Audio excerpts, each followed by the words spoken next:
আপনারা হয়তো জানেন, মুনিয়াকে মেরে ফেলার সংবাদ পাওয়ার পর আমি যখন গুলশান থানায় মামলা করতে গিয়েছিলাম, তখন থেকেই ভূমিদস্যু বসুন্ধরা পুরুষ রাষ্ট্রযন্ত্রকেই কিনে ফেলতে চেয়েছিল এই হত্যা ও ধর্ষণ মামলার ঘটনাটি ধামাচাপা দেওয়ার উদ্দেশ্যে।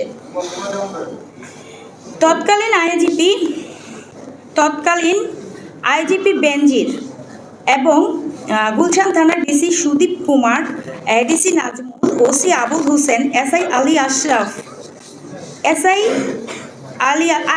গোলাম মুক্তার আশরাফ হবে এখানে একটু মানে পিবিআই এর যে কর্মকর্তা ছিলেন এটা একটু এডিট হবে।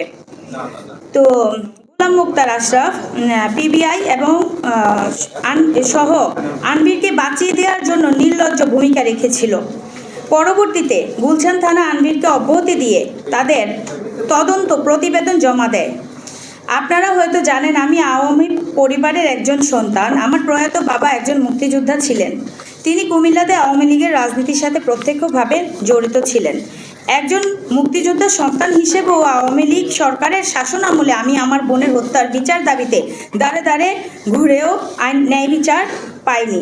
আমি জানতে পারি তৎকালীন আইনমন্ত্রী আনিসুল হক তার বান্ধবী তৌফিকা করিমকে দিয়ে মোটা অঙ্কের টাকা আনভিরের থেকে ঘুষ নিয়ে মামলা প্রবাহিত করার চেষ্টা করেন। আমি এসব ব্যাপারে পতিত স্বৈরাচার আওয়ামী লীগের সভাপতি এবং সাবেক প্রধানমন্ত্রী শেখ হাসিনার সাথে সাক্ষাৎ করার জন্য একাধিকবার আবেদন করি। প্রায় ২৬ পৃষ্ঠার চিঠি একাধিকবার তার দৃষ্টি আকর্ষণ করার চেষ্টা করি, কিন্তু তিনি আমার সাথে সাক্ষাৎ দেননি।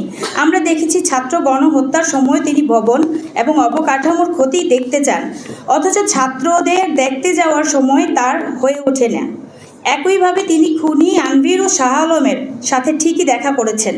আপনারা নিশ্চয়ই আনভিরের ফেসবুকে মাসখানেক আগে শেখ হাসিনার সাথে তাদের সাক্ষাতের কিছু ছবিও দেখেছেন, অথচ আমার সাথে একটিবার সাক্ষাতের সময় হয়ে ওঠেনি।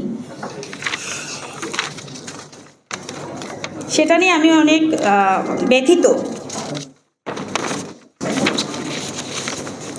আমি বিশ্বাস করি শেখ হাসিনার প্রশ্রয় না পেলে আনভিররা এত বেপরোয়া হয়ে ওঠার সাহস পেত না। পিবিআইতে যখন আমার মামলাটি গেল, সেখানেও অর্থ ঢেলে তৎকালীন পিবিআই প্রধান বনোজ কুমারকে ঘুষ দিয়ে তাদের থেকেও একটি একপেশে তদন্ত রিপোর্ট নিয়ে আসে বসুন্ধরা গ্রুপ। ওই রিপোর্টেও আনভির সহ সকলকে অব্যাহতি দেওয়া হয়। আমি নারাজি জানানোর পর সেটা হয়ে যায়। প্রিয় সুধী, আপনারা নিশ্চয়ই নারাজি পিটিশন খারিজের পর নাগরিক টিভির নাজমুস সাকিবের প্রতিবেদন দেখেছেন। সেই প্রতিবেদনে নাজমুস সাকিব কিছু অডিও রেকর্ড ফাঁস করেন, যার থেকে প্রমাণ হয়ে যায় বিচারক কিভাবে প্রভাবিত হয়ে আনভিরের পক্ষে রায় দেন এবং আমার নারাজি পিটিশন খারিজ করে দেন। এভাবে মুনিয়া হত্যা ও ধর্ষণ মামলাটিকে নিয়ে তদন্ত রিপোর্ট ও আদালতের রায়কে আওয়ামী লীগ আমলে বিচারহীনতার সংস্কৃতিরই একটি নির্লজ্জ উদাহরণ হিসেবে আমি অবহিত করতে পারি। সবচেয়ে দুঃখের বিষয় হলো মুনিয়া গর্ভবতী ছিল। পিবিআই তাদের তদন্তেও বলেছে সেটা ছিল আনভিরেরই সন্তান, অথচ সেই আনভিরকে তারা ডিএনএ স্যাম্পল টেস্ট করতে বলল না। তারা মামলার অন্যান্য আসামি যেমন সাইফা, মিমু, পিয়াসাকে গ্রেপ্তার করলেও আনভিরকে একটি বারের জন্য জিজ্ঞাসাবাদ ও গ্রেপ্তার করেনি। অথচ বিচারের নামে কীরকম তামাশা হয়েছে সেটা নিশ্চয়ই আপনারা বুঝতে পেরেছেন, জানেন। প্রিয় সুধী, এত অন্যায় অবিচারের পরেও আমি আনভিরের হুমকি, টাকা, প্রলোভনের কাছে বিকৃত হইনি। আমিও হাল ছেড়ে দেইনি। আমার মামলা এখনও চলমান রয়েছে আইনি প্রক্রিয়ায়।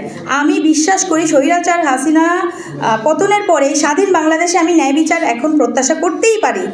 নোবেল বিজয়ী অর্থনীতিবিদ, সর্বজনশ্রদ্ধেয় মাননীয় প্রধান উপদেষ্টা ডক্টর মোহাম্মদ ইউনুস সাহেব, তার আইন উপদেষ্টা ডক্টর আসিফ নজরুল সাহেব, তারা দুজনেই অত্যন্ত ন্যায়পরায়ণ মানুষ আমি জানি।